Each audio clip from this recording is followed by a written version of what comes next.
Hey, what's going on, everybody? Welcome to episode 69 of the Former Action Guys podcast, and I'm your host, Justin Kramer. This week I have on the show Tony Leal. He's a former Marine Infantryman who was, with 1-5, did the first Battle of Fallujah in spring of 2004.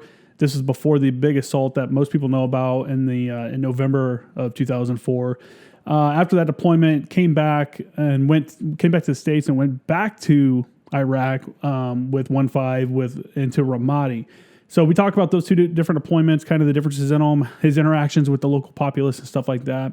And then we talk about his time. He got out and he started working for the DPS in Texas, the Department of Public Safety, and worked his way up until he became a Texas Ranger. So we discuss his time as a Texas Ranger, kind of what, his working up to that, and then some of the cases and stuff that he did along with some Ranger history and stuff. I'll be honest, parts of the interview were kind of tough. Tony lost another brother last week to suicide. So we talk about mental health and suicide quite a bit, and it's just, it's a tough topic to talk about. It's a tough topic to, I guess, deal with, man, when you see so many veterans committing suicide. And, the enigma is figuring out what we can do to make it better. And I talk about this during the show, but I want to put it out there again. To me, we got people doing 22 push-ups a day, and that's cool, whatever, you do your thing. I think you should call 22 people that you knew in the military, not all on the same day, one person a day for 22 days, reach out to someone that you knew in the military, say, hey, how you doing? Shoot them a text, shoot them a phone call, and just check in on them, because I think that'll have a huge effect on people's mental health. They just need to know that the brotherhood is still alive, and there are people out there that still care about them and still want, to hear their voice and see them. So if you're concerned with, suicide, veteran suicide and stuff like that, I think that's one of the best tools we have, is that device that you carry around in your pocket every day, is just to take 10 seconds and shoot a text to your buddy or shoot a phone call and be like, hey man, hope you're doing well. It's been too long. Reach out, and that right there could be the change that someone needs. So take that with how you will. Like I said, it's tough, and you're gonna hear it in the conversation. It's kind of tough sometimes. Yeah, but outside of that, make sure to check out my website, jfkgraphics.com. Hit up my Instagram, at Former Action Guys or at jfkgraphics. If you're not subscribed on YouTube, make sure to subscribe. Hit the like button.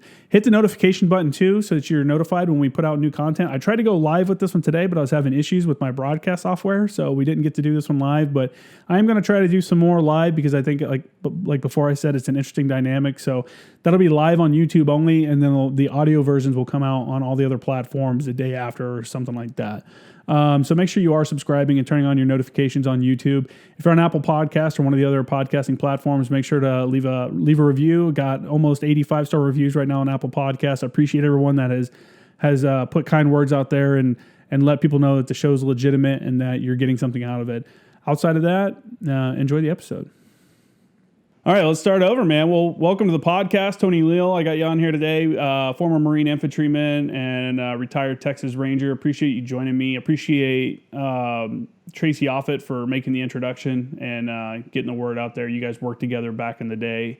We had talked a little bit before. You're a Marine Infantryman. You came in 2002 and came from Texas, correct? Yes, sir. Is that correct? Yeah. And then before that, you were studying criminal law or criminal justice in college, and then decided to jump on the Marine train because the war was going on. You didn't want to miss out. Is that correct? Exactly. Yes, sir. Cool, man. You don't have to call me sir, dude. This is totally a laid-back environment. So, after joining the infantry or after joining the Marines, was it what you thought it was going to be? I'm not sure if you had people, military in your family, or anybody was giving you kind of guidance on what to expect, but I know a lot of people don't. So what was, when you actually got there, you got to the fleet, was it what you expected? Yes and no. I mean, nobody tells you about the working parties and all the, the little BS that you go through being in the fleet. Yeah. But on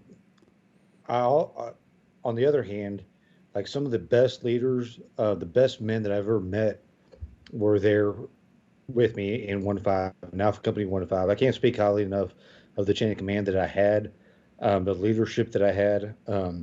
I do believe that the Marine Corps specifically breeds the best leaders worldwide. I mean, it's amazing the way that they are. I learned so much Mm-hmm. from these guys, how I wanted to be. Um, so yeah, it's I guess it's kind of like double-edged sword because you did do some bullshit stuff, right? Burn shitters when you're in Iraq, or pick up cigarette butts and make a battalion out of them, or whatever. Yeah. But the even Tracy Alford as my first sergeant, or my platoon sergeant at the time. I think he just retired as a sergeant major. Most amazing men that you could ever imagine meeting or being a part of, and I was very glad to be a part of all that with them and learn from them. They're just amazing guys. Mm-hmm. Yeah, for sure, Yeah. man.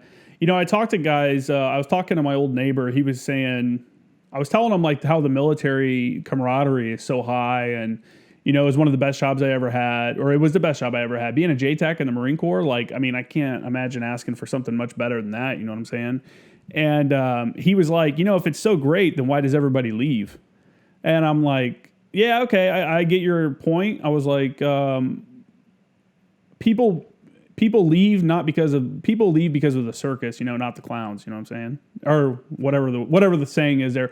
People miss the people. It's the bullshit. It's the bureaucracy that you start to see as you become higher and stuff like that. That it starts to get kind of tiring, and stuff like that. And I told him, but it was something I told him. I'm like, who do you know from a job that you've had in the past that you still talk to, or that you make an effort to go see? You know what I'm saying?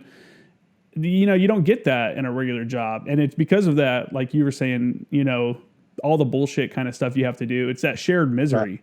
Right. We all have a similar. We've all kind of taken a similar path. We all went to boot camp, so we all know what drill instructors are like. I know, West Coast guys don't really know how hard they could be because they didn't go to Parris Island, but it is what it is. But it's that shared history, and then that shared misery that you get as a junior guy in the fleet. I got to the fleet. I was a mechanic when I first came in. I came in open contract, and my first day as a mechanic, and the fleet was, hey, Kramer, go up to the second deck and clean the head and then start scraping all the paint off the walls. And I'm like, what? I'm a mechanic. Like, that's not my job. But, as a PFC, that is your job. That and anything else that they want to toss on you. And some people don't like it. Some people don't like that kind of earn your place kind of deal. But I think the guys that don't like it or don't appreciate it are also people that don't realize that there's a lot of jobs in the real world that are like that too. You know what I'm saying? Not to the same extreme, but you're always going to be the new guy somewhere. And the new guy gets shit on. Just in the Marine Corps, they can shit on you a little harder than they can in other jobs. Yeah, so, one of the stories I have is at the battalion CP, they made us take the rocks from the CP that are outside. We're in 1-5, so we're up in San Mateo. Take the rocks, go down to the river, get new rocks, and bring them back. We had to swap out rocks. Like, that made no sense, but it was something to keep us busy, keep people in charge. While we were just sitting around idle. That's the mindset. Because you have to have that kind of command over guys, especially in the infantry when you're going into war, and you can't question orders. Yeah, no, I completely understand that, and I agree. For the especially your junior infantrymen, your private PFC lance corporals, like junior lance corporals, it's the instant willing obedience, to all orders, respect for authority, all that, that you have to do, because there's a time and a place to ask questions, and like in a firefight or in some stuff, in certain situations is not the time nor place to ask. Like if someone tells you to do something, just fucking do it, because it may be for your, to save your own life. Now, obviously, if it's something completely outrageous, jump off that cliff, you would obviously question something like that. But I don't know, man. I know what you're saying. It's you have to have that. You have to have that kind of discipline. There are some games that are stupid, and some of that stuff drives people away, and some of the bad leadership. Let's not kid ourselves and say every leader in the Marine Corps is a good leader. There's definitely plenty of bad leaders to to learn what not to do. And that's what I tried to do is I kind of went up in the ranks, was like, look at the people above me and kind of look at what they're doing that I don't like and I see as ineffective, and just don't do that. Like randomly screaming at people for no reason, just to scream at yell at people, just to yell at them. It's like, dude, everything you're saying is going one ear and right out the other because they're just shut down. They're not even listening to what you're saying, you know? Stuff like that's tough. And I know it's got to be even tougher in the infantry. I'm a pogue, you know, so I don't know that world. Well, you know, and just like I do, like a leader, you could take the rank off your collars, and they'll still be a leader. It doesn't matter what you're a leader's going to be a leader. For sure. Yeah, the people that lean on their rank is like, hey, I'm a staff sergeant, so you have to listen to me. You've already failed. You know, if you've got to that point where you're having to use your rank to get respect, then you know that's just not it. But so when you got to the fleet, was your unit prepping for deployment or anything like that? Had they just gotten back from deployment? You want to kind of give us kind of what it was like for you? So I went through SOI, I guess. I got to the fleet right after the initial push through Baghdad, and 1-5 was, you know, the head of that. So I got to the fleet right after they were coming back. So we were if you want to talk about boot, we were like the boots of the, you know, we were less than boots. You know, we stacked their sea bags, you know, everything, and we heard all these stories like, oh, we just saw combat. You'll never see combat. Like, all right, you know, that's fine. And then we did a workup to go on a MEU. We were supposed to go on a MEU. But yeah, when I got to the fleet, it was all the guys had just come back from the first combat deployment that Marines had seen in like 30 years or whatever. And so we got it hard. There's a handful of us that were the boots, that we did every working party. And honestly, it sucked, but we knew that we were going to do it. We went on pre-deployment leave. We did a workup for to go on a MEU. I was 3rd Platoon, Alpha Company 1-5.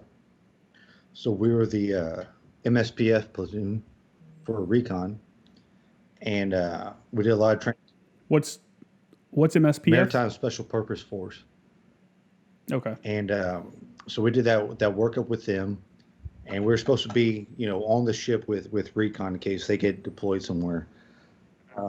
We get back from pre-deployment leave, and we had a battalion formation. It's like, boys, we told you y'all gonna go on a float, but y'all going back to Iraq. Like, all the guys that came in with me were like, yes. You know, all the other guys were like, oh fuck, you know, that's yeah. So that's back into the grind. You know, we wanted to see some stuff after hearing everybody else do everything, and so yeah. After that, we went to Iraq. I guess that was early. Well, we had to go to Japan first, and then we went to Iraq early 2004.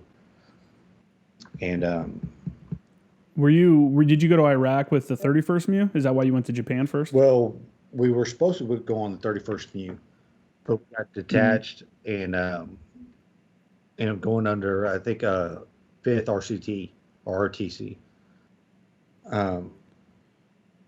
And that's when they hung the guys up on the bridge in Fallujah. And yeah, the Blackwater contractors. Exactly. And they told us to grow mustaches and all this. We were doing we were building schools and handing out soccer balls and giving out food. Then all of a sudden they pulled us all in and said, hey, shave off your mustaches. We're going into Fallujah. Yeah. And at that point, this is before, obviously, you know, the battles in Fallujah. Right. Did Fallujah have like a reputation at that point, like pre-2004 or something? Not at all. Like, we didn't know anything about it. All we saw was, and I hate to say this for your viewers out there, we saw the Army leaving and we were going in. Oh, really? Yeah, the Army guys might not like that. Might not like to hear that. But when the Blackwater contractors were killed, did you guys hear about that? Like, when it happened, was that like a big deal? Because it was a big deal here in the States. It was. We didn't hear anything about it, but when it happened, they pulled us all in because we're out just doing, you know, patrols around the FOB that we were at, Camp Mercury. And they pulled us all in. They're like, boys, we're on the 5 yard line right now. We're fixing to push it in. And we met with, at the time, it was General Mattis. He told us what we were fixing to do. And by all means, like hearing General Mattis, I don't know if you've heard him talk, most amazing person I've ever heard talk live. Mm-hmm. We felt like we were invincible going in there. So. Yeah. So you guys were, prepped for the fight and stuff like that. So it wasn't like you guys had any kind of, misgivings about what you're about to go do then. Right. No. So what was your role in were you an 0311 or another? I was 0311. At that time I was a saw gunner. So. Okay. And what was your like fire team and squad, in your platoon's role in that first like push into Fallujah? So when we went in, like I said, we were the MSPF platoon for Alpha Company 1-5, so we were the first ones in. That first night going in there, I'll never forget it. It just, they had a Super Spectre gunships up in the air, firing down on the city. And basically we were told everybody here is a combatant. We pushed up, and it was probably, it was about 28 days of just straight gunfight that we were in. Really? Yeah. So for those that may not know or may not be aware, because obviously the second battle has kind of eclipsed, the first one, unfortunately. When you guys, so for the second one, they surrounded the city and they dropped leaflets and were like, hey, if you're a non-combatant, you need to leave. Like, we're going to give you time to leave before we go push in. Did you guys do anything like that? Or was it just like, hey, man, this whole city's hostile. They just hung a bunch of dudes on a bridge. They did the same thing. We spent about 2 days outside of the town of Fallujah, and you just see a mass exodus of people leaving. What was that like? Just seeing like whole like hordes of people, leaving their homes behind because they know it's about to turn into a big fight. Brother, it was surreal. Like you couldn't imagine. But on the other hand, like, we're fixing to do what we were taught to do. Yeah. And it was exciting. Like, we wanted, like, we were chomping at the bits to go in. At the same time, like, we had to wait. Dig fire holes, fighting positions every night, then move us, wake us up in the middle of the night. No, you just dig this fire position. You go over here now. But that's what Marines train to do. Yeah, man, get into the suck. Get out there and dig. Were you involved in any kind of firefights before this? This particular battle, or was this the beginning? Fallujah was the first firefight I got into. Really? Okay, man, that's what a crazy first firefight. Like, what a crazy place to get into your first. To I don't know, man, to cut your teeth into that kind of situation is pretty wild. As you saw it, what were you, a Lance Corporal, PFC, that kind of range? Yeah, I think I picked up Lance Corporal in Iraq, actually. Okay. So did you, from the perspective of like one of the most junior guys that are going into this battle, what did you see? Like, what was your, I don't know, how did you perceive the battle coming up? Did it seem like it was planned well? Did you understand your own mission going in, like what you were supposed to do as an individual?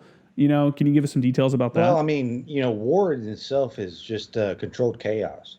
And it was. The first big gunfight that we got into, it was just controlled chaos. After that, it was more planned on our part, I think. But, at first, like, you don't know what's going on. People are,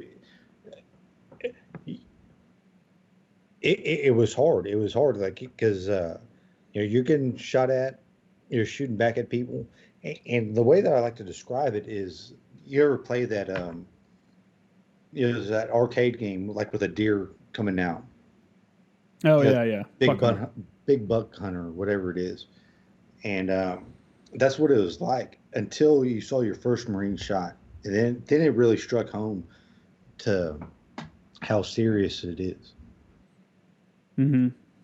Leading up to this, like leading up to your first fight and stuff, like knowing you're going into the city, were you told like, hey, the plan is to clear the entire city? Was that the initial plan? What I was told, what I remember is we're going to take the city. That's it. Yeah. Yeah. And I think that was the plan until like the politicians got involved and everything like that. But so leading up to that, like getting ready to get into your first fight and stuff like that, how scared were you? You know, I think that's something a lot of people don't actually talk about, is the kind of fear that they may have had while they were, you know, in these situations. See, I think that's what boot camp does. Like, I wasn't scared at all. I wasn't scared at all until I saw the first dead Marine, because you feel bulletproof until then.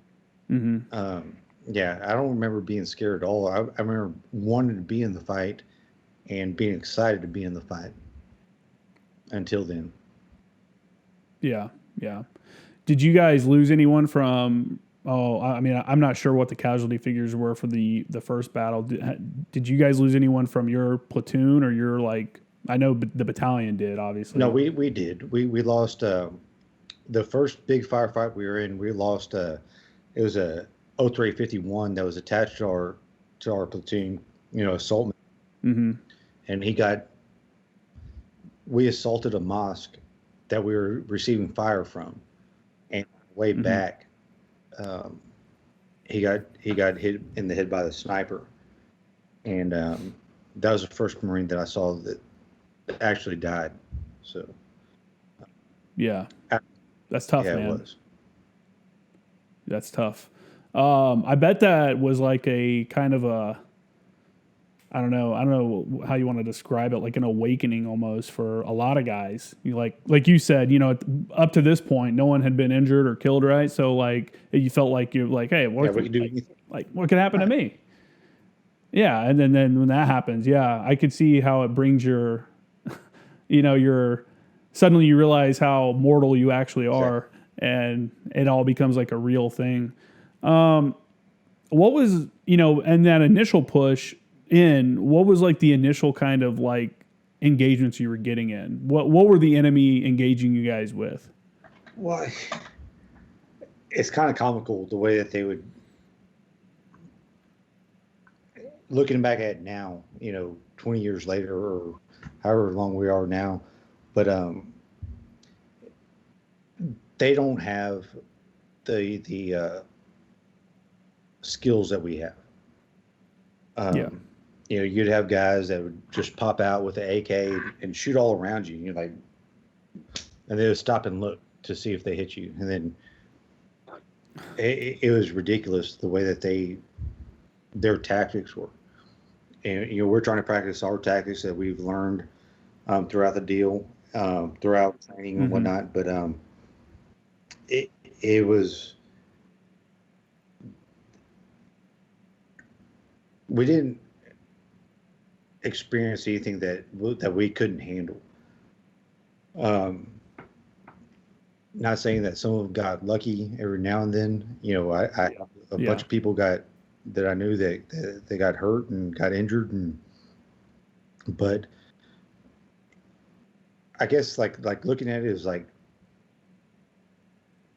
they could not resist us, especially us as Marines coming in there as the force that we were at that time. There's no stopping us. There's no stopping us. Were they, you know, this was earlier in the war, so were IEDs a big threat at the time? Were you guys being briefed on IED threats at the time? Not here yet. Right afterwards, yes. Okay. Yeah.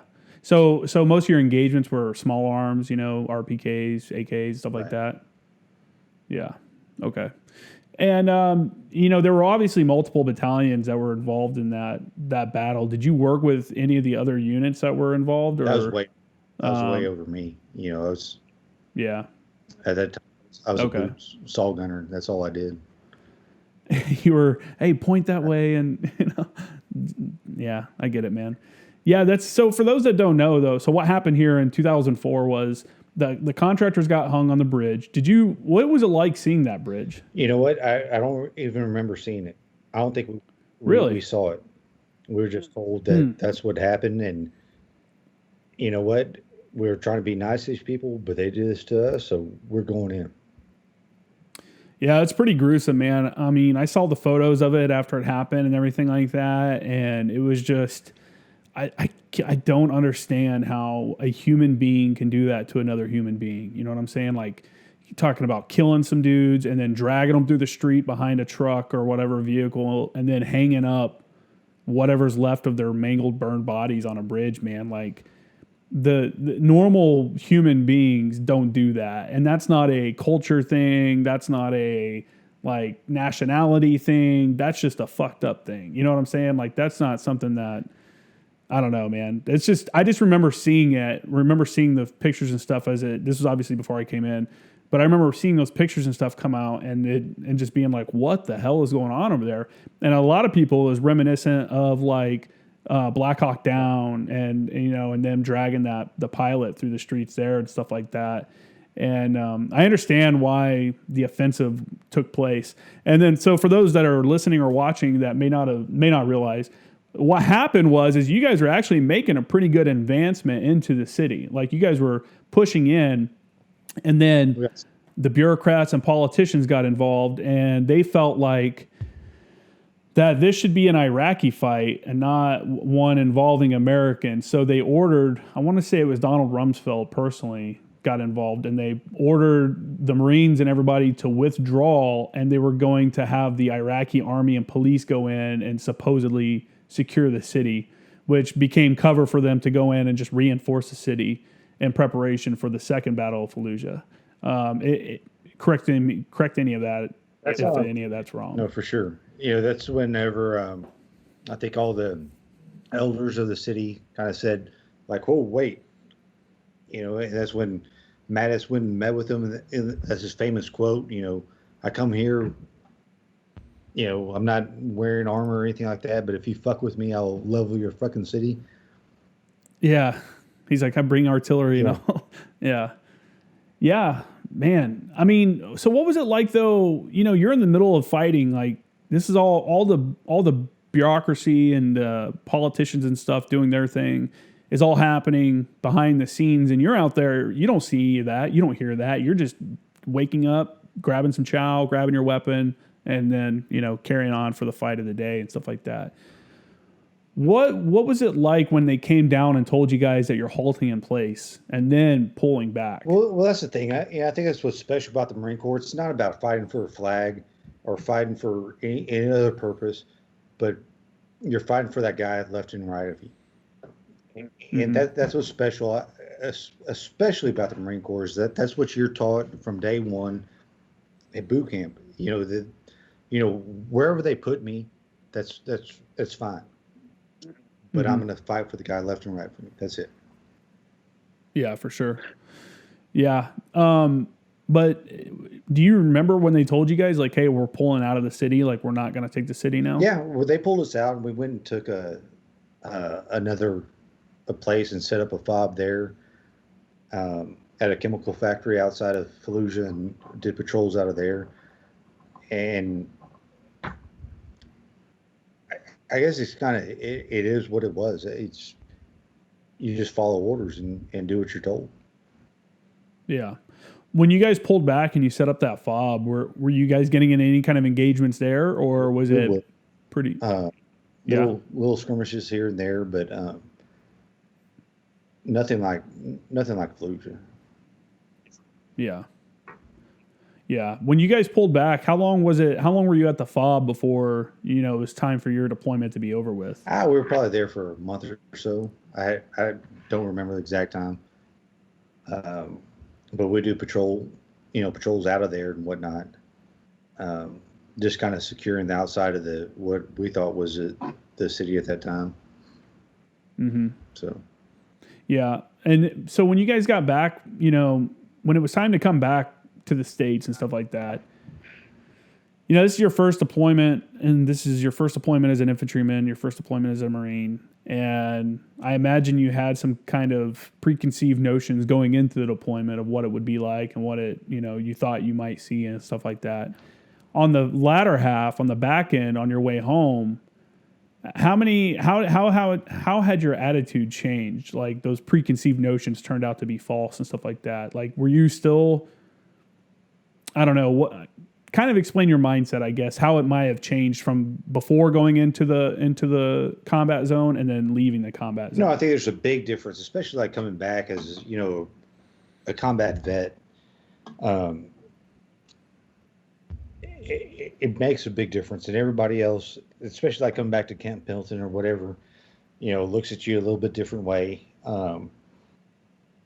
Then, when we came back, I guess the responsibility became more because that's when, my senior Marines left. I became a team leader, and you get your new guys, and you knew what you had to teach them, not the the monkey rushes or whatever you did, but actually, hey, this is stuff that we might have to go through. And like I said, I can't express enough how great, and I got very lucky how great my leadership was about, what we're going to go back to. And we knew it as soon as we came back, that we're going to go back to Iraq pretty soon. So you had to instill in these new guys that were coming in that hadn't seen that, what they might have to go through. That was the biggest difference coming back. It's like we didn't understand. I didn't understand what you might have to see, might have to go through. But you're telling these new guys coming in, are trying to let them know what they might have to go through. Yeah, I think I think that's one of the unfortunate things about the war's ending. Obviously, war's ending is not a bad thing, even though, we're in the Marine Corps and that's kind of the job. The unfortunate thing about the war ending, though, or the war's ending, is that the institutional knowledge that has been gained from hundreds of thousands of Marines and sailors and soldiers and airmen that have gone to Iraq and gone on deployments and stuff like that and learned like what actually happens in a firefight, the actual reactions of people, how weapons can malfunction, how technology can fail you, how an injury actually looks. You know what I'm saying? That's the stuff you lose, and it becomes, I don't know. I hated hearing someone that I knew had never done anything in quote, scare quotes there. I've never done anything trying to tell me how it is. This is how it's going to be, man. And it's like, dude, you don't even know, like you're untested. And I guess that's a fucked up way to look at it. And that's not a jab at anyone that never got to go into combat. It's just a reality. Like you just haven't been shot at yet. You know what I'm saying? And until you are, it's kind of hard to tell what's going to happen, what you're going to do when that happens. And, you probably had a ton of SOPs and TTPs and all that stuff that you had memorized because of your training and stuff on your way to the deployment. I'm sure, correct me if I'm wrong, how many of those were changed completely or adjusted on the fly, because of actual threats you were facing? This isn't training time anymore with like a IED instructor over here telling you one thing, or someone telling you this is what's happening. This is actually happening, and you're having to deal with it. So did you see that? Did you see like changes in your units, TTPs and SOPs, and how you engaged or how you maneuvered and stuff like that while you were there? Well, we still did a lot of the same training, same ranges and whatnot we went to. Well, I did see that, especially, you come back and, you get a whole new, basically chain of command or whatever, and they lean on, and I think that's what makes the Marine Corps strong. They lean on their junior NCOs and whatnot to be able to, hey, this is, because unless I'm wrong, the Marine Corps has more NCOs and less officers than any other branch. But it was, listen to these guys. Hey, they're going to tell you what to do. And once I became a team leader, then a squad leader, it was, this is my word. And you gain those guys' trust because they know what you've been through before. And that's kind of, I do see that. It wasn't more so a change in training, but it was, hey, we're going to do this. You're going to learn the basics, but you better listen to these guys because they've been there before. And Yeah. that was Yeah. our problem before. Can I take a little bit break? Yeah. Yeah. That's fine. Good. Cool. Yeah, I'm ready. So yeah, we were talking about, actual employment of tactics and stuff like that compared to, what you do in training and everything like that. How much medical training did you guys get prior to the deployment? Was it decent? Were you guys learning tourniquets at the Oh, time? Stuff like that? and we were issued tourniquets and, you know, basic stuff, sucking chest wound, how to fix that, and, um, tourniquets and then apply IVs. And it was none of that really applied though, in my experience. So, they taught us, and Okay. it was, I think I'd feel comfortable doing it if I had to. But I mean, corpsmen, the corpsmen that we had too were amazing. Can't speak highly enough of them. But we did retreat, or we did get a lot of training on like the initial first aid stuff. Stop the bleeding. Things. Yeah, yeah. When you guys came back and you saw that, hey, they're going to go back into the city. What was your thought process when you saw that? Not only were they going to go back in the city, but they were going to take they took a massive amount of people into the city. I think there were like 3 Marine battalions and like two Army battalions or something like that, and then like an Iraqi battalion. Yeah, I think being going into Fallujah the first time, and seeing that happen the second time, it was kind of disheartening because we wanted to finish it and we weren't allowed to. Yeah, yeah. No, and I think I've heard that a couple times. I've read some interviews and seen some videos of guys talking about it, and that was their. Yeah, a lot of the guys say the same thing. Like, we should have never even gotten pulled out. They should have just let us finish it right there. There was no need for them to. I don't know. All they did, it seems to the casual observer, and this is me as well because I don't know the minutia of the bureaucratic whatever. I'd have to read more about what their thought process of why they decided to pull out and try to let the Iraqis do it. But a lot of guys feel like they wasted, it was like wasted time, wasted lives, and then we gave the enemy the ability to not only now they kind of know some of your tactics, now they can kind of prepare for that to counter some of those and stuff like that, and it kind of set those guys up for that second battle to put them in kind of a tougher position. What are your thoughts on that? No, I mean, I totally agree with you, and especially being, I think the Marine Corps is not a. That's what differentiates ourselves from the Army and everybody else is like we could take it. That's our job is to go there and be that strike force that goes and takes stuff and having our hands tied behind our back. And it was like we were there. We should have finished it. Yeah, for sure. And we weren't allowed to for things way above us. So yeah. And then that second group came in. I've kind of talked about it before. It's on audio only. This was before I was doing video, but one of my first interviews was with Michael Hanthorne. He's my buddy from high school, and he was a motor T operator, and he got assigned to mortuary affairs to go in with the second round of guys. I think he went in with 3-1 and clean up dead insurgents. Yeah. He was like, "Hey, man." If you hear the podcast, if you listen to the podcast, it's just crazy. He talks about like the dudes are fighting in this house and we're in the house behind them that they just cleared, going through and cleaning out any bodies and stuff like that. And then as they move forward, they were moving up behind them. And, man, I just can't, I've never experienced anything like that. I've never experienced combat like that. My extent of combat was in Afghanistan, which is a different fight. It's more, it wasn't urban. Fallujah is a city, it's a full up city. And so that's a completely different experience. But, hearing him talk about it, cleaning up 600 dead bodies over a month time frame, that's tough, man. That's crazy stuff. And I don't know, bravo to you guys that, went into that city and put the fight out there, because it couldn't have been easy, No. So after you're back now and you're getting ready, they're like, hey, we're going back to Iraq.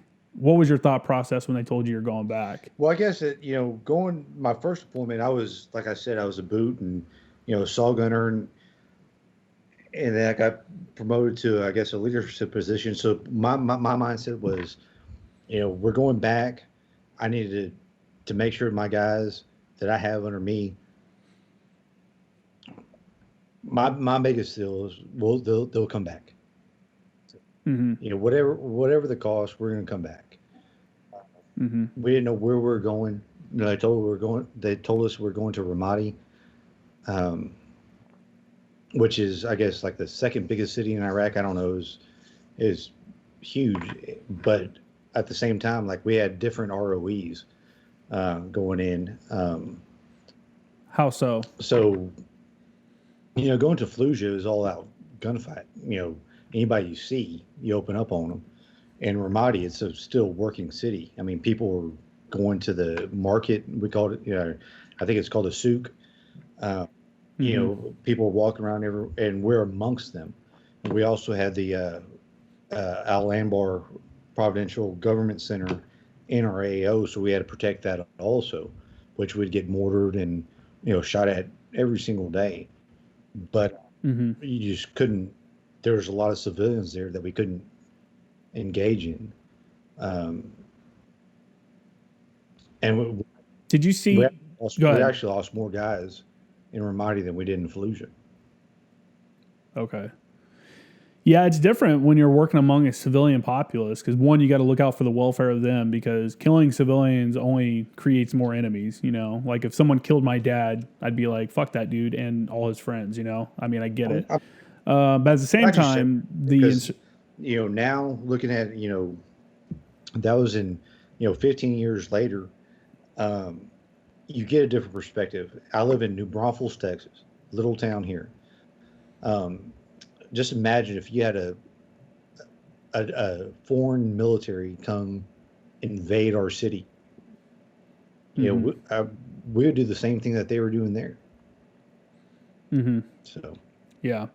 Michael, again, back to Hanthorn, because he said the exact same thing. He's like, I get it. I understand the reasoning behind some of the insurgency. I understand why some of the people were fighting. And I think anybody that's been, in a place like that or done a fight, I think you get it. You have to, I mean, it's hard to say, like, oh, if I killed this civilian, like, it's not going to really have an effect.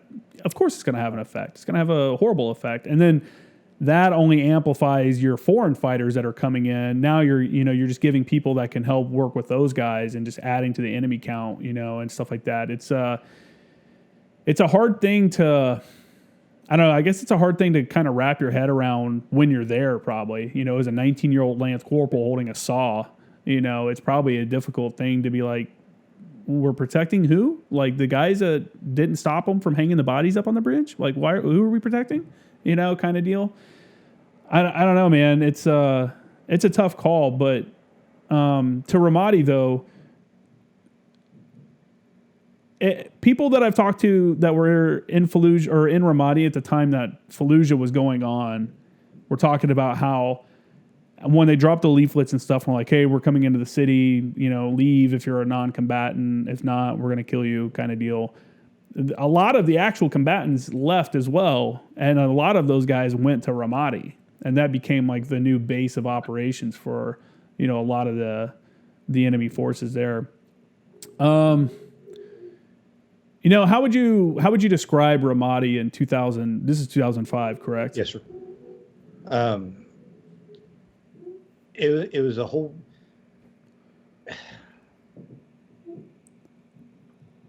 The qualms I had with it was we're 1-5, right? And like going into Fallujah, like we wore like the lettuce on our helmet. They knew we're 1-5 coming in here, and that was the one problem that I did have with to the chain of command was when we went to Ramadi. They're like, no, take the lettuce off y'all's helmet because we don't want them to know the difference between the whoever was there before us and y'all. But I think I like to think that 1-5 has a good reputation. I mean, the most battle tested, battalion in the Marine Corps. And it wasn't about showing force. Is about you go out there and do your thing. I felt like we had our hands tied behind our back. ROEs changed daily for what use of force we could use, and I do believe that cost a lot of Marines' lives. Yeah, man. There's a lot of complaints out there for ROEs, and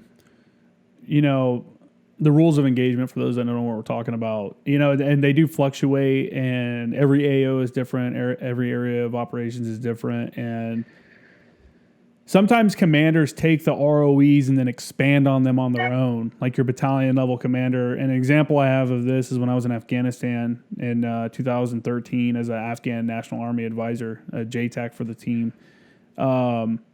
I remember getting pinned down on a rooftop, man, like laying behind, like literally one sandbag. I had one sandbag, and I'm like trying to be as flat as I could possibly be on this rooftop as a guy was shooting by me. It was like right over my face. And I'm radioing back, and I've got a Harrier on station. I'm talking to a Harrier, and I have a little VDL, I don't know what that stands for, video downlink. Like, I can look at this little screen and see what the Harrier sees, right? And I get him on target. I get him on to where he can see the guy that's shooting at me. And the battalion commander, 3-4's battalion commander, wouldn't approve a mission because he was standing next to a mud wall that was not even next to a compound. He was just next to a mud wall. And they said that it could damage the wall if we drop a bomb on him. And I'm like, dude, I'm up here literally trying not to get shot in the fucking head right now. And your concern is with this mud wall. And that's kind of the ROEs. Like, they took the ROE that was, hey, we can't damage structures. And they expanded it to like, well, I know you're pinned down and stuff, but sorry, man, we can't damage structures. Even though like that would have been completely within the reasoning of like being able to approve that mission. Right. And it's stuff like that where you come back from that and you're like, dude, fuck that guy. Like anytime I talk about 3-4 or hear about 3-4, and I know 3-4 has a great history, and I know they've done a lot of great things and stuff like that, but my own personal thoughts on 3-4 is that moment in time where I'm trying not to die, and one outlet for me to like take care of the issue is being cut off for no reason other than the commander wants to protect his own career, probably. You know what I'm saying? Like, there was no reason for him to have denied that mission. I think that's kind of, and I'm going to interrupt you here.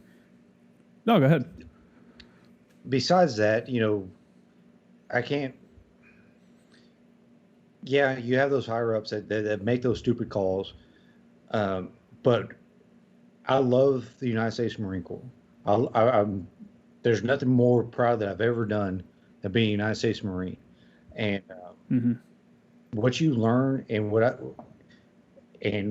I've found in combat is that's what makes us as Marines strong. It's not about anything else but fighting for that guy, your buddy next to you. That's it. And yeah, there's a bigger picture that maybe we don't understand as a lance corporal or corporal or even a sergeant. But you're fighting for those guys, man. And that's when you come back from that and know that you've done that, and that's the best feeling in the world. You get put in a shitty situation. I didn't care what's going on in Iraq, and I don't know if you did in Afghanistan. It wasn't about. It wasn't like, D-Day where we're trying to save the whole world from, oppression. But you get put in this situation and you fight. That's what you do. You fight. Mm-hmm. Yeah, that's it. I mean, that's what it comes down to. Where it's tough, man. It's tough on the front there where I don't know. It's hard for people. You just can't explain it. It's hard to put it into words for people that haven't been there, that haven't, gone out the wire and not wondering if you're coming back that day or not. You know what I'm saying? I had a buddy who was with 3-5 in Sangin when they took a lot of casualties from IEDs. They lost, I think, over 25 guys on that deployment. And he told me, he was a JTAC with Anglico that attached to them, I think was his role. I think he was an Anglico JTAC that attached to them as a reinforcement. And he said, dude, after a while, man, I just started throwing up before every patrol. He's like, I'd be so nervous that I was going to get blown up that day that I would just puke and then we'd start the patrol. And I'm like, dude, how do you explain that kind of feeling to someone that's, that's a completely alien kind of situation for almost every person in the world. You know what I'm saying? Like that kind of fear and, hoping your buddies are going to be there to, step up and save the day if you do get hit or something like that. Or I like that you keep bringing up that you're fighting for the guys to your left and right. Cause that's what it comes down to for sure, because that's who you feel at that point in time. It seems like that's who you feel really cares about you and really understands what you're going through, because they're the only ones that are there with you, and everyone else is just kind of whatever. It's just we're down here dealing with this. You guys are talking from the bleachers while we're actually down here in the fight, and that's a reason why a lot of guys, including myself, have a tough time swallowing some of the ROE decisions that were made, because it's like, dude, you weren't there. You're making a decision based off, maybe a report you read or something like that, when we're actually down here living it and stuff. But, so Ramadi, man, or go ahead. Do you have something to say? Well, maybe we talk about it later, but I think that's still, even the guys that come back, like, now later, I still think there's guys still fighting that fight after the fact. The vets that we have now, we lose 22 guys a day on average to suicide. And that's something that's very, very disturbing to me right now. Yeah. Yeah, the suicide rate, man, is tough. And it's, I think we're seeing a rise in suicides across society as a whole. And I think the military is also increased, is also feeling that. And it's obviously feels magnified too, because you have so many guys that go over and do whatever they got to do, and it becomes an issue that they can't deal with. Or, I also know people that get suicidal because they never even deployed. You know what I'm saying? Because they felt like they wasted their time, or that they didn't live up to the Marine standard, or, it's a tough water to tread through, I guess. I don't know how to put it, man. It's just, I hear a lot of people talking about the suicides and stuff like that, but I just keep asking, like, what can we actually do other than reach out, man? That's what I tell people. I see people, it's coming back. It was a couple of years ago, people were doing these 22 push-ups a day, to put out the word. And I see people doing that, and I'm like, that's cool and all, but to me, I'm like, that's just that doesn't really do anything. And I saw someone post on either Facebook or Twitter. It was like, instead of doing 22 push-ups a day, why don't you try to contact 22 people, one person a day for 22 days that you haven't talked to? Because that'll have a way better effect on a suicide rate than doing 22 push-ups. Reach out to someone that was in your platoon or your squad, or, a guy you went to SOI with or whatever, and see how they're doing, man. Check up on them. Because guys are everywhere. And I think the guys you see that, a lot of guys that get out and commit suicide, I feel like it's because they don't feel like they're doing anything worthwhile anymore, and, I don't know, man. It's just a tough topic to even talk about, because it's just everybody. I know a guy, my roommate that I had in Iraq, I was in Cairns. I was on TQ. He committed suicide, and right before I got out of the Marine Corps. And the other day, actually, you get the memories pop up on Facebook, and it tell you like, oh, 5 years ago today, this happened. 10 years ago, on the 6th, 10 years ago, he hit me up and said, I miss you, Kramer, I miss you, dude. And it popped up as one of my memories. And I'm like, damn, man, like, you could still be with us, dude. Matt Robb, he could still be out here with us, but he decided to take his own life, and I just don't understand it. I don't get it. Go ahead, man. Maybe that's something we talk about offline, but I think I have a couple ideas for that because I've been dealing with that. But I had a buddy last week commit suicide. Really? Yeah, dude, it's tough, man, and it's like, guys like me and you, it's like, if you know someone that committed suicide, in your own mind, you're like, why didn't they reach out to me? Why didn't this person give me a call? You know what I'm saying? Like, why did they feel that was the answer? And I think in some people, you're never going to change their mind. I think some people are just wired that way. That's just how it's going to end for them. Suicide is just the way it's going to end. Just like there's regular people. That's just how it is, that's how they're going to end their life, is through suicide. And there's really no stopping that. Right.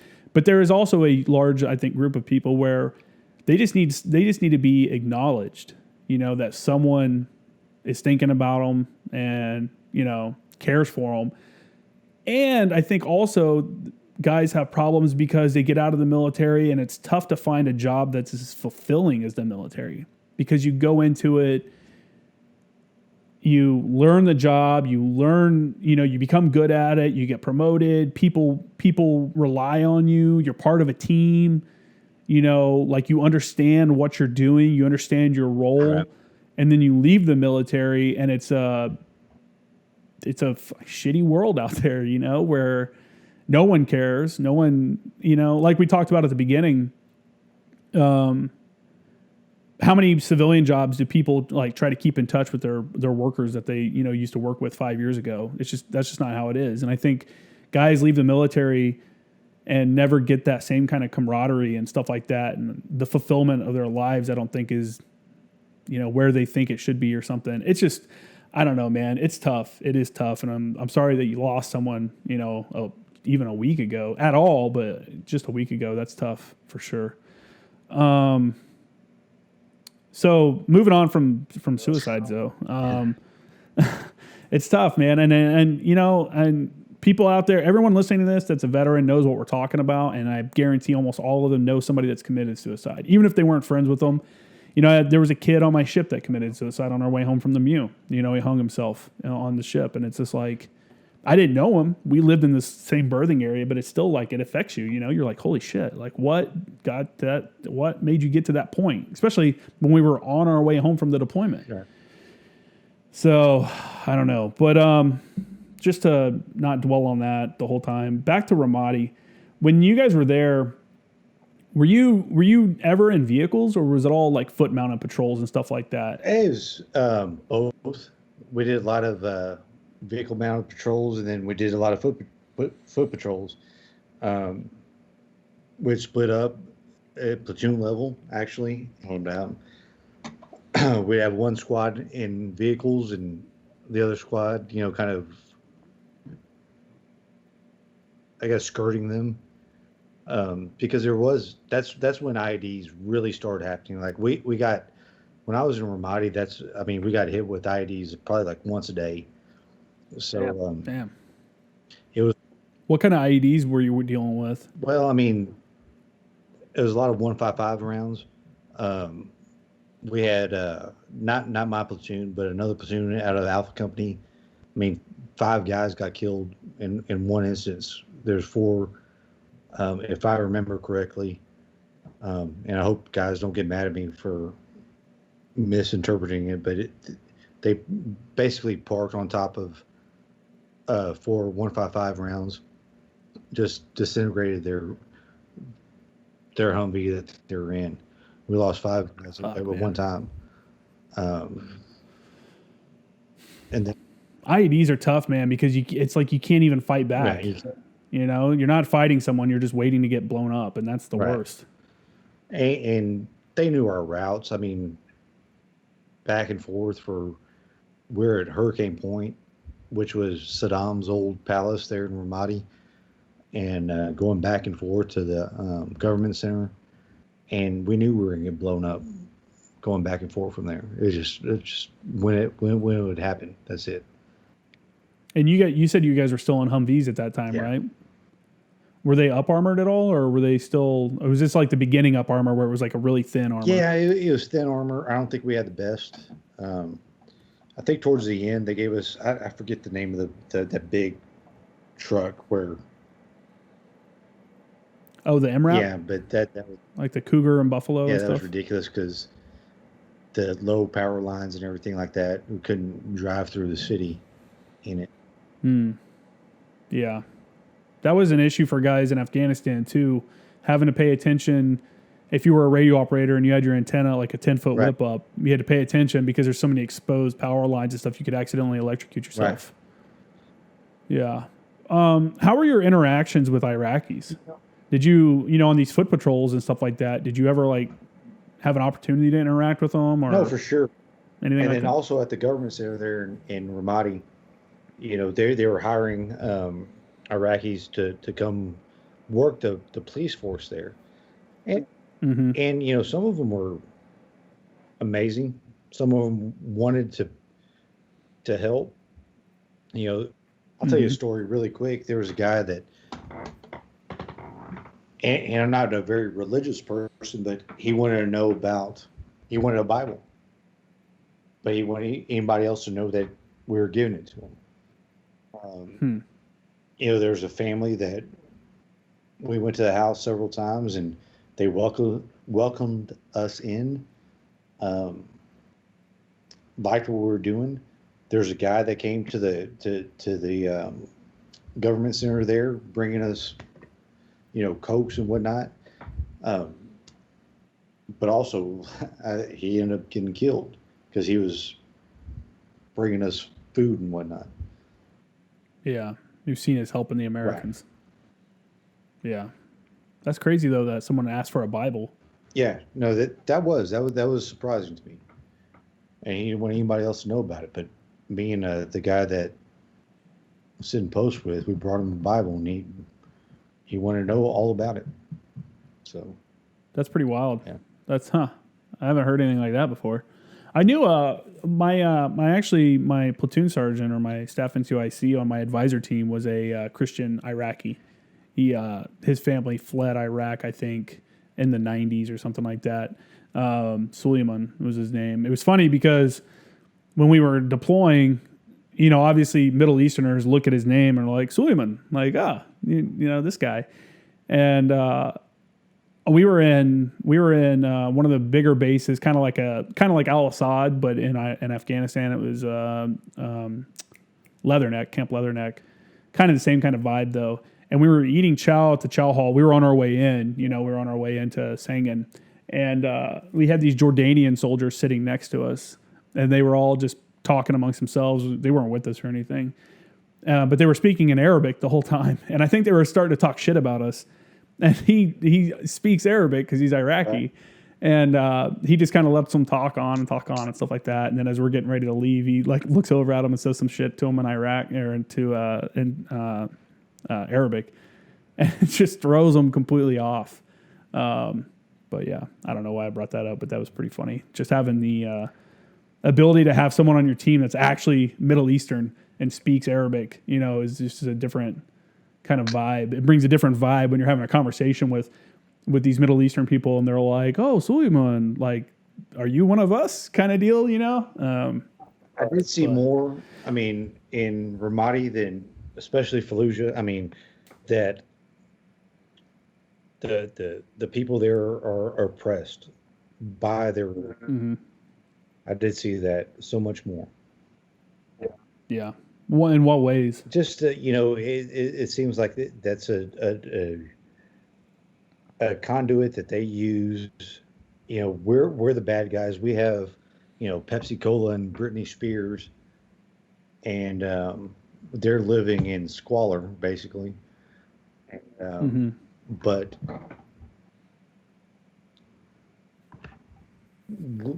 we were going to corrupt them in a lot of ways.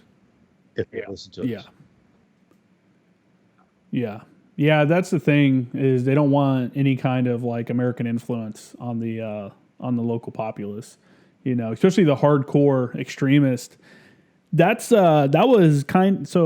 was bin Laden's whole deal. Why he said he did September 11th was because we were in Saudi Arabia, because we had troops in Saudi Arabia, and that the Gulf War, he was upset that the Saudi Arabian like leadership looked to the U.S. military for help when Saddam attacked like Kuwait and stuff like that, and when excuse me, when bin Laden said he had his own army ready to train his Mujahideen fighters, ready to fight, but they didn't want that. They wanted the Americans to come in and help, and that was like his, oh look, they're kowtowing to the Americans and they're becoming, whatever the word is, and that was like the basis of it. It's weird, the extremist mindset, man, and that's of anybody is just hard to fathom.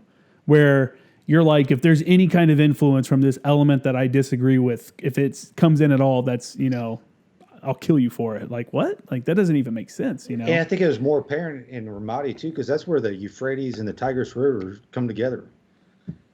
That's a cradle of civilization. That's where it started, right? If you look, in history.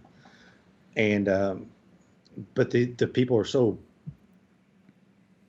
I hate to say backwards there, but they don't have the technology or anything they don't even have running sewer lines.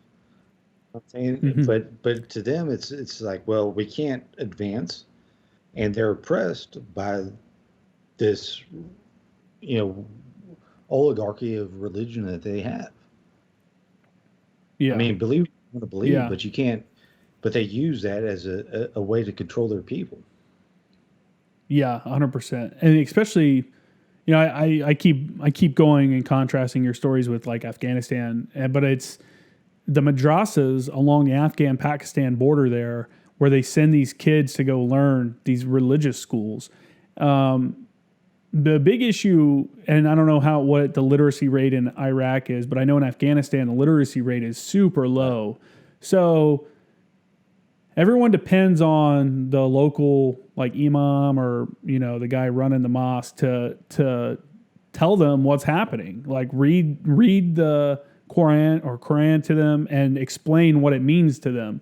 And if you get some extremist there, that he can twist it any way he wants, because it's not like the people are going to read it and know what he's talking about or know that he's lying, or twisting it. Like, and that's definitely a tool that terrorists use, are these kind of madrasa schools and stuff like that. Madrasas, I think is the word actually. Schools where, they're not actually learning anything. They're just becoming like religious zealots that fall into that extremist category, which is crazy, And that happens in the U.S. too. Let's be realistic. There's definitely religious extremists here in the U.S. Obviously not to the same kind of level. Yeah, I didn't mention this earlier. After we left Fallujah, we go to these little, we call them hamlets, right? Little towns. Mm-hmm. And basically they would hand out these DVDs, and you'd see somebody getting beheaded on a DVD. It's like, this is what happens to you if you cooperate with Americans. So, they have 4 or 5 guys being beheaded. Why would they want to work with us if they know, we're there? Yeah, why do I want that for why do I want to add that kind of stressor to my life?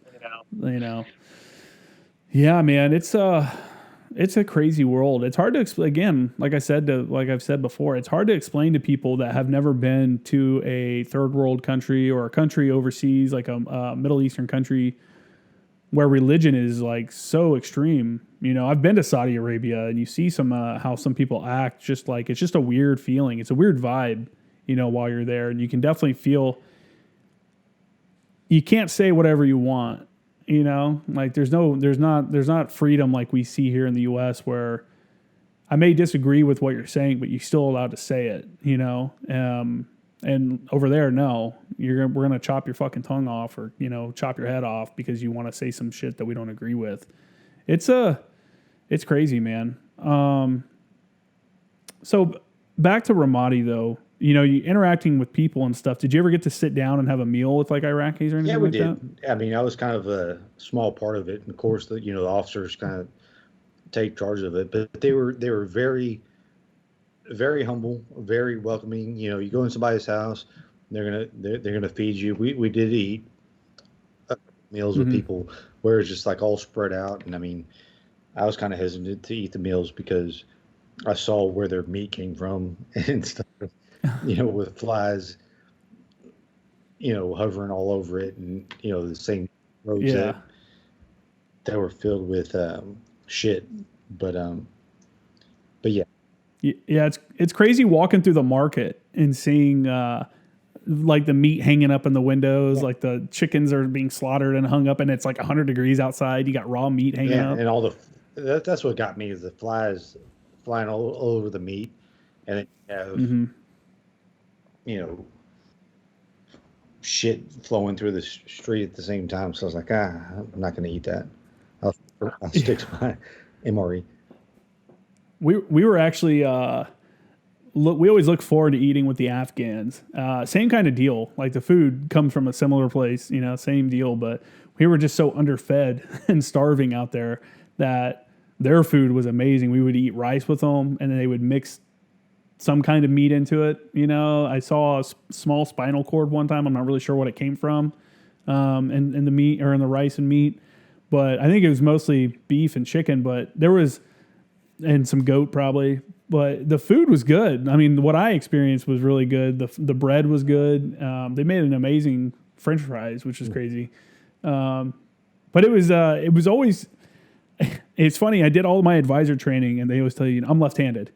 So they're like, don't eat with your left hand. Don't do this in your left hand. It's offensive. Blah blah blah. What do I do? My first time sitting down with the Afghans eating, I started eating with my left hand, not even thinking about it. Even though I've been trained and I've done all this stuff, and my linguist is like, hey man, don't be using your left hand. I'm like, oh yeah, it's like the little shit like that. That's the kind of stuff I was worried about when I was eating with my Afghans. I never really was concerned about getting sick, although we did have one officer get pretty sick, and I'm pretty sure it came from the food. But it's interesting to sit down and have a conversation with someone, especially if you can have it over a meal. Like having a conversation with someone from a different country or like a background like that that's completely different than your own. It's really, I think, enlightening for both parties. Yeah. And You figure out that they're people just like you. Yeah, They are. Yeah. They have the same kind of concerns and stuff like that.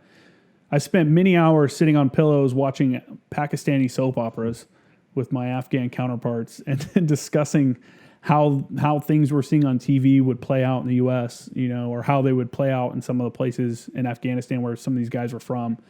And it's just a crazy mindset. It's just so different. It's such an alien world, and I'm I guess so appreciative that I got to experience it. I guess because it has given me an outlook on how great our country is and how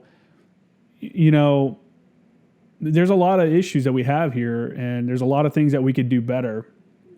But I think for the most part, we do a pretty good job of keeping society going here, and I think we do a really good job of letting people express their thoughts and their feelings and stuff in a way that a lot of countries would never allow. And I don't know, man. It's just traveling to these other places and experiencing these different cultures and these different people and the different food and the different environments. It just, I don't know. It's every one of those things has made me a little happier to be here in the U.S. Well, Do you have a similar? well, you think about 60 years ago, and one of the most profound things I ever heard was JFK speech. We all breathe the same air, and we all Mm-hmm. hope the same, for our children to succeed. Mm-hmm. No matter what culture you're from, that's a given. Mm-hmm. But yeah, I mean, there's still people just like we are. Yeah, we have a different perspective because we're from the United States. By all means, I definitely believe the United States is the best country in the world.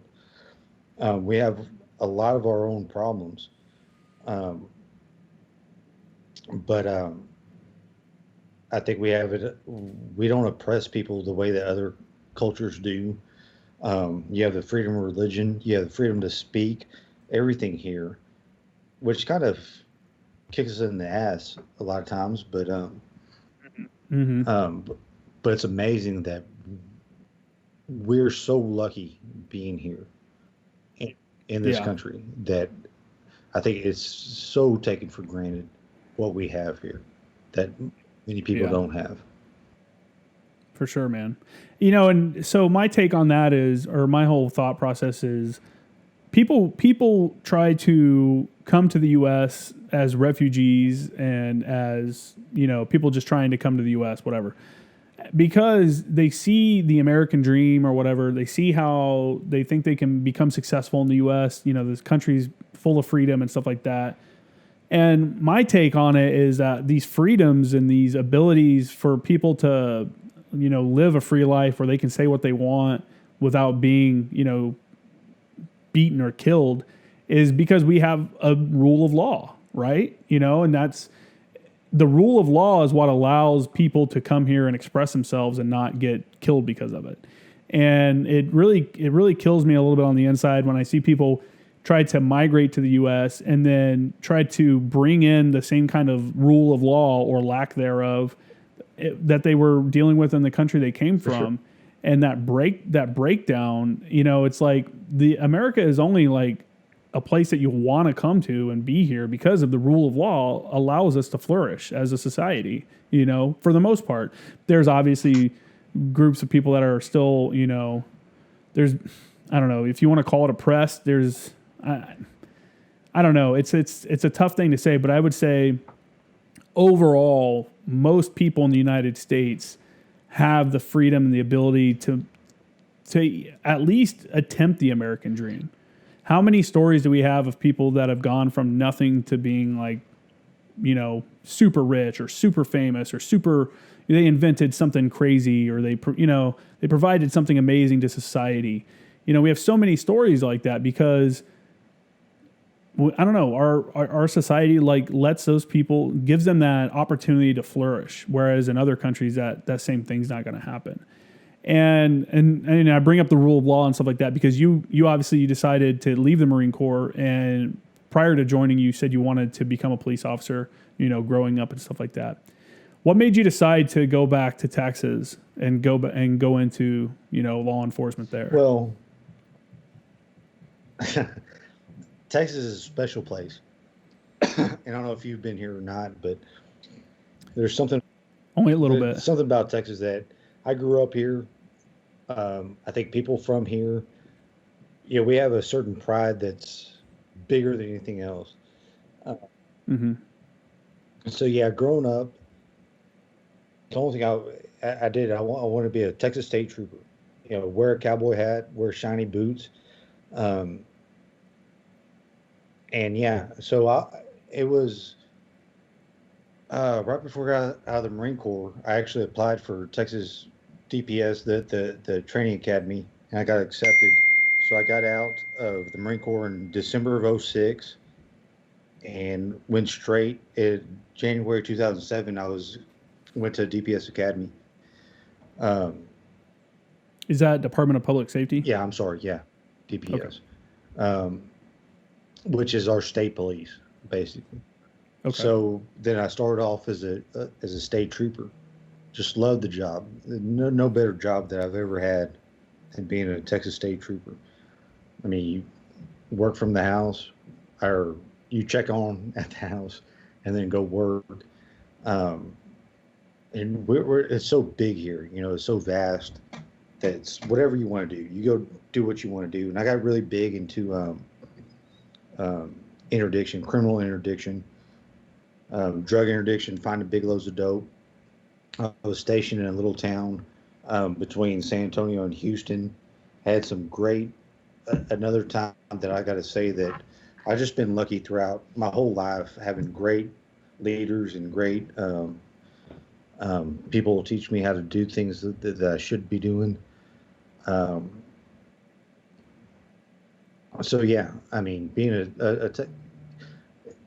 it was an easy transition from the Marine Corps into DPS.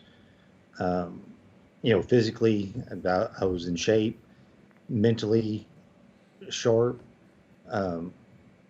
doing all that stuff. It was just a great transition, and worked highway patrol, worked on the road for about 5 years, got some acknowledgement from the higher ups. So we have the state police. We have 3 different divisions. We have Highway Patrol, CID, which is the Criminal Investigation Division, and then we have the Texas Rangers. And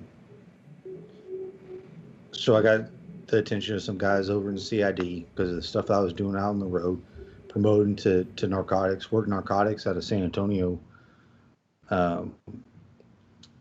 for several years, and then I promoted to the Texas Rangers. But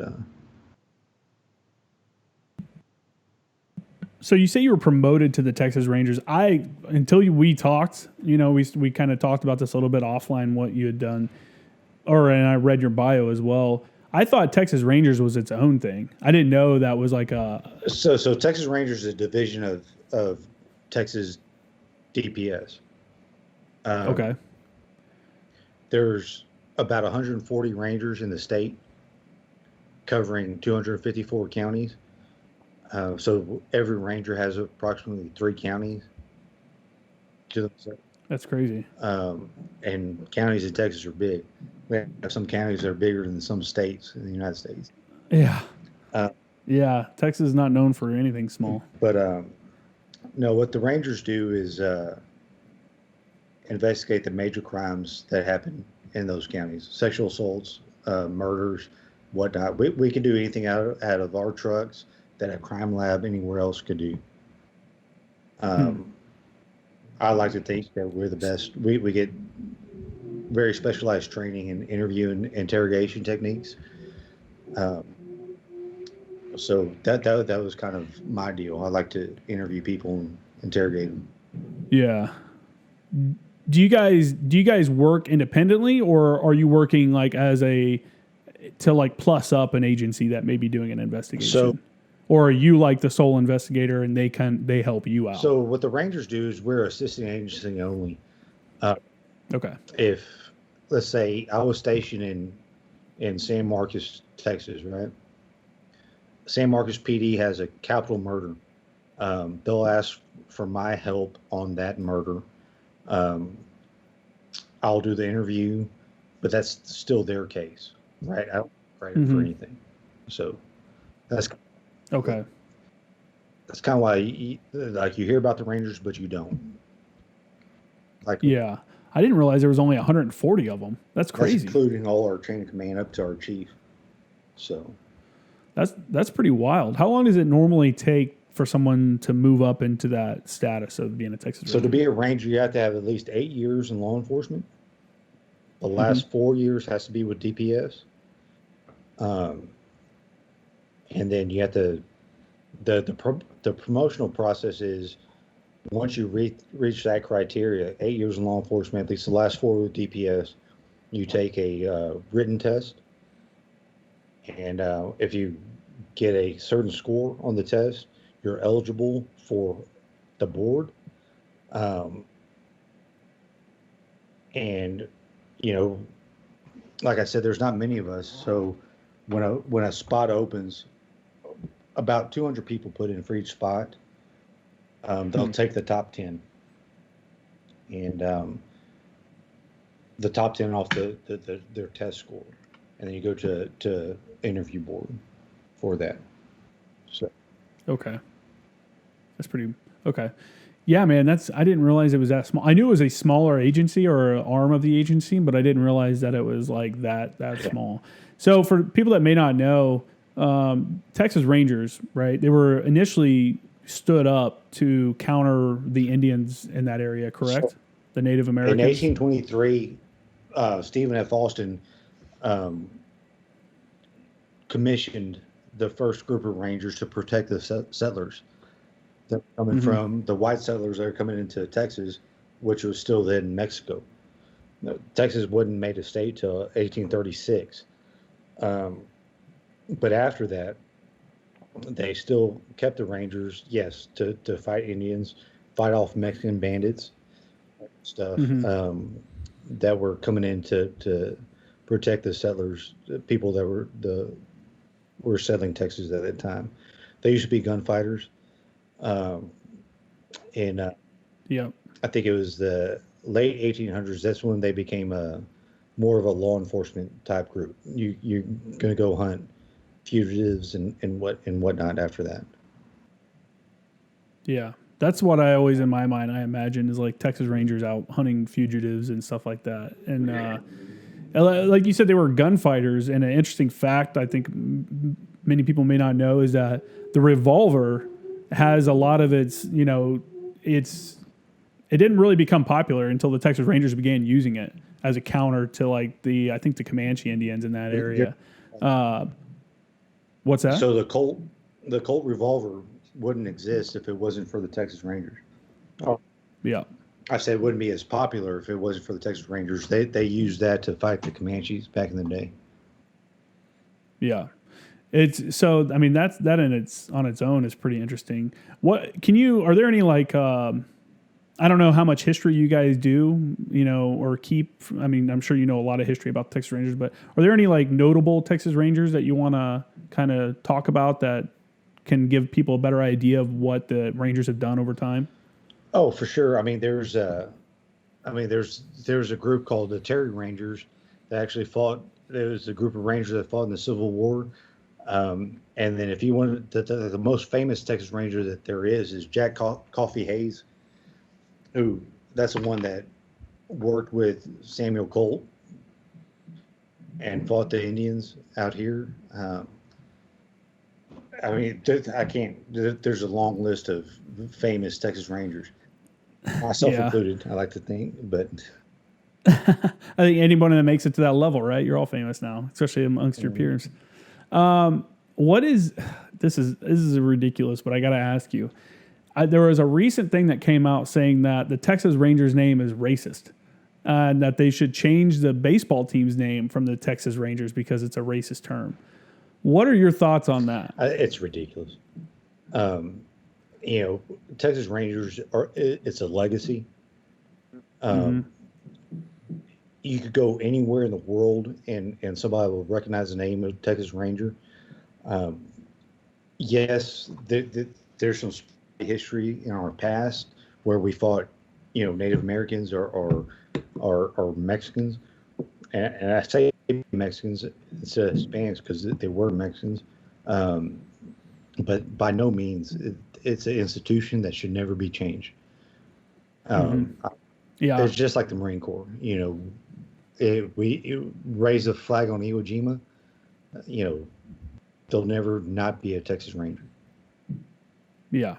No, I think I agree, man. I think people try to rewrite history or try to say, like, if there's any kind of negative aspect in the history of an organization, then it should be done away with. And it's like, okay, man, like human history is full of atrocities or whatever you want to call them that people have committed over time. At the time, was something that was, I don't know. We look at stuff from a 2020 perspective, and that's the wrong way to look at some of these organizations or these names or these stuff like that. And I think the cancel culture is getting a little crazy. There was an immediate, I'm sure you probably saw it more than I did because you're in that community, but I know there was immediate backlash once I can't remember who it was, brought that up as being an option to like change the Texas Rangers name because it was a derogatory term or racist term. Did you guys, what was the sense in the community when that came out? No, I mean, it's such a small community. We all know each other. Yeah. I don't, and we have the Rangers, it crosses all cultural bounds. There's no, you can't say they're all white or they're all black or whatever. What it is it's a kind of the people that are in the Rangers, you want to be called a Ranger, and that's it, especially in Texas. I mean, that's a big deal. Yeah. And we have female, we have black Rangers, we have white Rangers, we have Mexican Rangers. It doesn't matter. It's just like it's like in the Marine Corps. You're all green, right? That's it. Now you're just a Ranger, and it doesn't matter anymore. So in that field, it doesn't matter. You hold yourself to that standard from those people that came before you, Um, our badge is made out of a Mexican Cinco peso coin. Oh, really? Yes, it doesn't. It didn't cross our bounds at all. Any of that. That's something that's mentioned, but we're going to still do the job that we need to do. Yeah, for sure, man. Are there any like notable cases that you can talk about or want to talk about or discuss from your time as a ranger? So we get involved in very interesting cases. I guess my favorite case that I worked, um, I won't mention names because I don't think it's been adjudicated yet, but got called for it was a serial rapist case, and it was here in San Marcos, Texas, which is a college town, and the guy was basically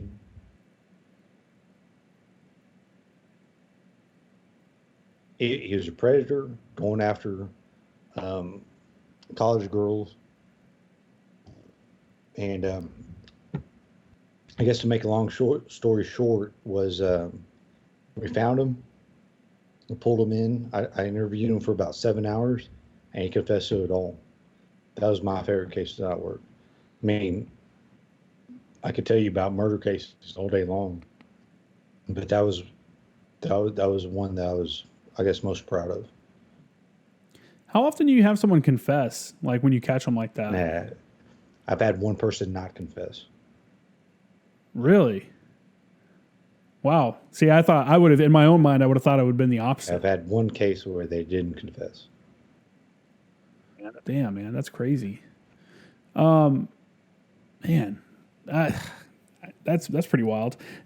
Dealing with a serial rapist, man, how do you keep your cool with someone like that when you know the atrocities that that person's committed, the lives that they've shattered, and stuff like that? How do you keep professionalism, in the forefront of your mind and get through the case to get where get to where you're trying to get So with this is where I think that being in the Marine Corps really helped me. Because there's always different perspectives. Whether you're working a murder case or a rapist, he did it for a certain reason, right?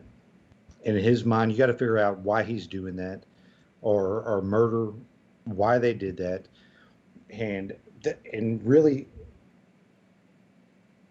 I give a little spill about perspective when I started. Mm-hmm. You know, you did this, and I do. I give an example of what I did in Ramadi.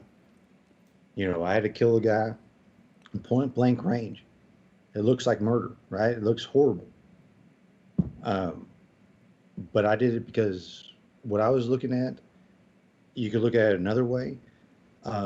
That's the way I always explain it going into an interview. There's always two different perspectives, and I want to hear his perspective going into it, or her perspective going into it, why that happened.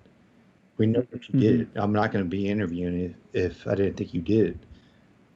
Mm-hmm. But tell me your perspective of it all. Not just point a finger at your face saying you did this. Tell me you did it right now. Tell me why you did it. Yeah. Yeah. What was the thought process behind you committing this crime? Exactly.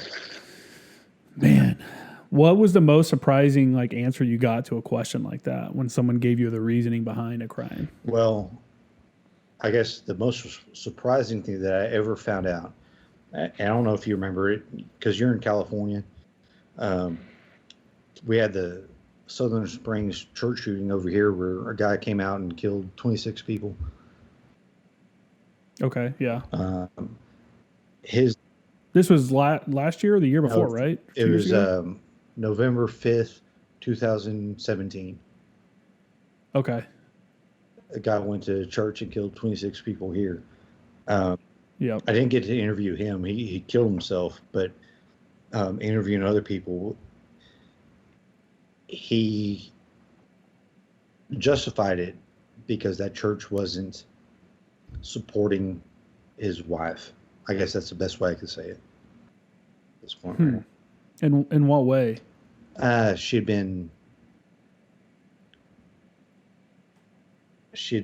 abused by some folks. So Yeah. That was surprising to me. But yet you're going to go kill 26 people because of that fact.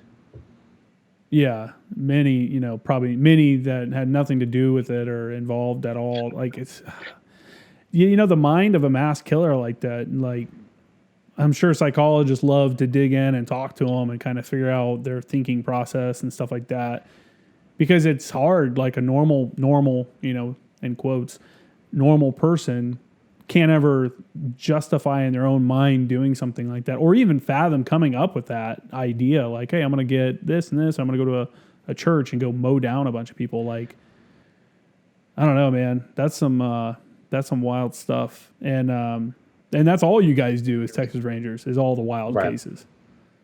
How do you think that? How do you think that wears on you as a person? No, like, do you that's just one on bunch. Go ahead. Especially the stuff that I did in combat. It's worn on me quite a bit, and that's why I just decided to take another step back. I'm looking for other options. I can't do it for the next 20 years of my life. So yeah, got to step away from that kind of background. Well, what are you looking to do in the future, man? I have a lot of private stuff coming up. So cool. If there's anybody out there that's listening to this and wants to hire a former Texas Ranger, please feel free to call me. Yeah, I mean, is there any kind of specific industry you're interested in? A lot or anything? Of private security stuff. Yeah, and I really think I found a calling, like we were talking about earlier with the vets, and that's really what I want to go to now. That's cool, man. It's always good to see guys giving back, especially guys that were actually there. Actually experienced the war, actually saw the death and destruction and stuff like that. You weren't like me in 2009. I sat on TQ almost the entire time. That there's a completely different Iraq war for me than it was for you. So it's good for guys that have like gone through the fire and come back out of it to sit down and be able to be a listening board or a person that you can look up to, that you can draw inspiration from, that's moving on with it. Because like we talked about earlier, some guys come back from these combat situations and just can't ever get over it.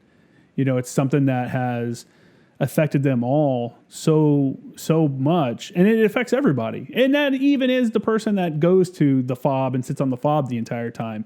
Go anywhere for 7 months and you were affected by that. Doesn't matter if it was a combat zone or if you're on vacation for 7 months. There's an effect that's going to come from that. And people, what I was saying was, like, being in the Marine Corps or whatever we did, whatever military, branches you're with, you learn to rely on some people, and then you get out and that's all gone. Yeah, that's all gone. And man, like I think that what I'm finding my calling with now is like, we should still be there for each other. I might have done the things that you've done, but you're not alone anymore. And I can't do it anymore. Bearing guys that fought valiantly and then come home and it's too much for them to take. Yeah, they just lose a fight to their own mind. Yeah. Yeah, dude. Yeah, it's I think I encourage people to tell their stories. You know what I'm saying? And I think this podcast is one way that people get to do that. But even not in a public forum like this, more guys need to open up and talk about the things they did while they were in the military, and just kind of, I don't know, get it off their chest instead of without somebody that's been there too. Exactly. Yeah. Yeah. Are you involved in like the VFW or the Legion or anything like that? No, not yet. See, it's me growing up, that seemed like the go-to place for vets to go and hang out and talk and stuff like that. And it's falling off the wayside, it seems lately. The younger generation, our generation, I think a lot of people don't see that is a place like they want to go hang out at or whatever. I don't know what it is. I haven't even been to the local one here. Like I keep saying I'm going to sign up for it and stuff like that, but something keeps me from going. And I think honestly, I think I'm only hurting myself because I think only good things would come out of it. You know what I'm saying? Going and meeting with these like-minded people and maybe talking to them or whatever. But that is a huge thing, is that people need to just be able to talk about what they did in the service, no matter what it was. And also not only be able to talk about it, but feel like they can talk about it. Because a lot of people don't feel like they can talk about it, even though they can. Like if someone I was deployed with called me up, even if we weren't like best friends, they called me up and they're like, hey man, I'd really like to talk about blah, blah, blah, blah. Go ahead, man. I want to hear it. I want you to talk about it. I want you to get it off your chest. Because I would much rather get a phone call where you asking to talk about something because it's bothering you than someone call me and to tell me that another person I knew has been killed by themselves. You know, they've committed suicide. Yep. It's just such a horrible reality that, you know, that we deal with. But yeah, man, it's tough. It's tough. And people have to, the way I look at it, and I've talked about it on here a couple times, but people have to get out of the military and find something that gives them a reason to get up every day. Like, what's my reason to get up today? Like, I need to go and feel fulfillment in what I'm doing.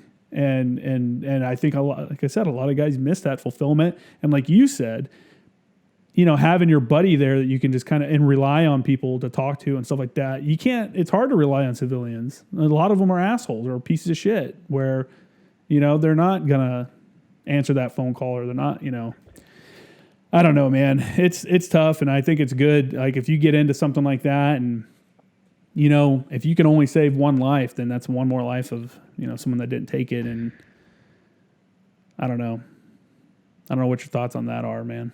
Yeah, it's rough, man. And there's a lot of guys, you know, dealing with substance abuse, you know, self-medicating. Mm-hmm. And you know, this whole country is wrapped up with, like, you know, Black Lives Matters and everything else, which I'm not downing them, but we have a crisis going on with our vets right now. Mm-hmm. That's being ignored, that nobody talks about. Yeah. Yeah, dude, it's tough. We're one of many, like, I don't know, groups of people that are vying for our time to, I don't know. You're right. There's just so much going on. You got BLM stuff happening, which I'll put it out there for the listeners. I don't know if people have heard me talk about it before, but BLM as an organization is bullshit. Is a Marxist organization, and their leaders openly admit that and talk about it in interviews, whatever. BLM as a thought process is Black Lives Matter. Of course they do. Everyone, it'd be hard for me to find someone that doesn't agree with the, hey, Black Lives Matter, Asian lives matter, you know, Hispanic lives matter, Arabic lives matter. Yes, that's easy for everyone to get behind. It's the whole politicalization of this whole thing that's turned a lot of people off. And I think I don't know, man. It's such a weird world we're living in right now where people... you see so many people trying to become offended. You know, they try to bring themselves down they try to separate themselves from the rest of society. Well, I'm a male. Well, I'm a white male. Well, I'm a white, cisgender, blah, blah, blah. Yeah, I think that's a vet. So, like, we don't want that extra attention on us. Yeah. We did what we did, and we did it willingly. We volunteered for everything that we did. And we don't want that extra attention, but yet 22 vets on average commit suicide a day. And that's an atrocity.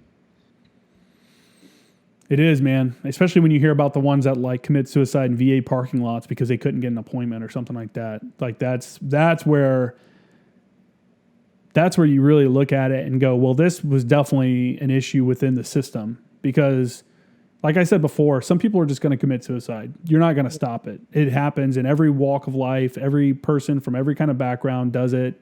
You know, like white, black, Asian, whatever. People are committing suicide everywhere. Right. But when you know that someone tried to get an appointment to go get mental health assessment or something like that, and they were denied, and then they go and commit suicide, then you know that it was a problem that person could have been saved and that person probably could have been helped, but we failed them. As a society, we failed that person. And I keep saying it, but I wish guys realized how many people out there would answer the phone if they'd call them. You know what I'm saying? Just reach out. And again, it's on us as the guys that are dealing with things fine or whatever to reach out to other people. Reach out. Don't wait for the phone call to say so-and-so was killed. Reach out to your buddies and just check in on them. Yeah. That right there, I think if more people did that right there would probably solve a lot of issues. You know what I'm saying? It's just, I had a kid the other day. I know a guy the other day who put something on Facebook. He was on one of my teams, and he put something on Facebook about how he wanted to meet his creator. And it's like, what the fuck, man? Like, everyone immediately started reaching out. As soon as I found out about it, it was like, hey, man, call me anytime, blah, blah, blah, blah.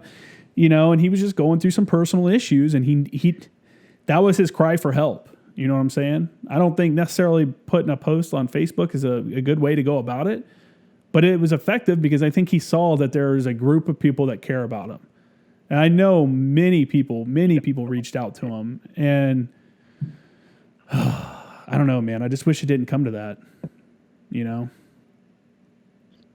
What are your thoughts? What are your thoughts on what guys can do if they're feeling like that's an option for them? What would, if I had told you, if you and I were really good friends and I'm like, hey man, I might kill myself today and I just can't feel it anymore. How do you approach something like that? And that's, there are groups out there that there's places that help vets, but there's no intermediate. You have to get approved by the VA or TRICARE or whatever insurance that you have before they accept you. Mm-hmm. And that's kind of what I'm in mind. Like, we had a QRF, right? A quick reaction force to go meet. That's what I'm thinking about doing now is like, I know enough people across the country to where this guy's in crisis right now. Let's go pick him up. Mm-hmm. If he needs to go have a beer or have a fucking hamburger or whatever it is, that's what we're going to be there for. Or if he needs more, we'll be the liaison between the VA and these other entities, these other private entities. Yeah. Figure out the system so that you can wade through it way quicker than what they could do on their own. Exactly, because there's so much red tape between a lot of stuff. Be that middleman. Yeah.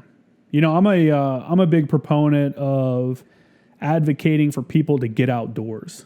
You know what I'm saying?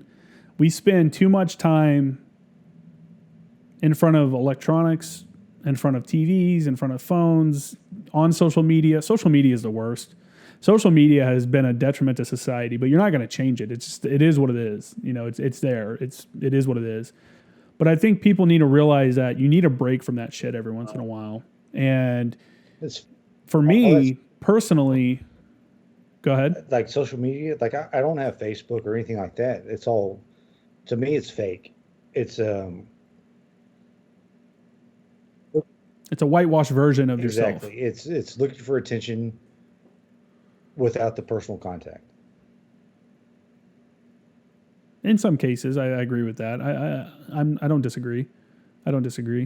But I think, so what I was saying though is like, for me, I like to go probably a couple times a year. I'll go and do a solo hike or a camp, a couple days just out in the woods, no electronics, by myself, and just think, man, get into your own mind, kind of think through some things without like we talked about earlier in the podcast, how you're overseas, and it's an easier way of life because you know what you have to do. I get up and I go patrol. I get up and I do this. I eat, I sleep, I work out, I go on patrol, and that's it. That's my day. I'm not worrying about bills. I'm not worried about family. I'm not worried about that. And I think people need to take that and go outdoors, go on a hike and see like the wilderness and be on your own for a little bit and just have that same kind of feeling for 3 days, man. All I got to do is get up, see the stuff around me, think about, I don't know. It's just, for me, it's a mental reset. And I wish more guys or more people would get outside and do stuff like that, because that mental reset is something I think more people need in a time where we're attached to, electronics. I'll have the TV on with the news.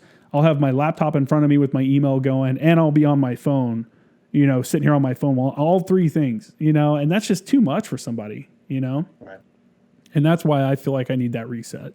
That's my way of fixing my own mental health, I guess. I don't know, man. I think that's a crisis that we're, especially us as vets, need to deal with, because it's hurting me, man. I can't bear another Marine. So I feel you, man. I will tell people that are listening and watching this podcast, don't do 22 push-ups a day. Contact 22 people you knew that were in the military. Maybe one a day. Just shoot a text, shoot a phone call. Hey, man, hope you're doing well. Hope things are going well. Hope, how's the family? How's the kids, or whatever. Just reach out and say hi to somebody that you haven't talked to in a while, because that's what these people need a lot of times. All right, brother. Well, I'm gonna go. I appreciate you coming on the show, and I don't know if you want to put out your own social media or anything like that. I know you said you don't have Facebook or anything. Do you have any contact info, like an email or anything, if people want to reach out to you? Yeah, Leal 0311 at gmail.com. Okay, man. And hey, dude, this is tough. This is tough subjects that we've talked about today. And again, I want to say I'm sorry about your friend that you lost last week, and it's unfortunate, and we gotta do better as a society. We got to do better as a veterans, as reaching out to our people. But again, thank you for coming on, and again to Tracy Offit for recommending you come on and stuff like that. And if you have anything you ever need in the future, man, feel free to hit me up. And if you get your thing going, your QRF going, and you want to come on and promote it, feel free, man. Hit me up anytime, and you can come on here and spread the good word. That's something I'm going to start working on, and I'll be in contact with you, buddy. For sure, man. All right. Well, hey, enjoy your day, okay? Bye.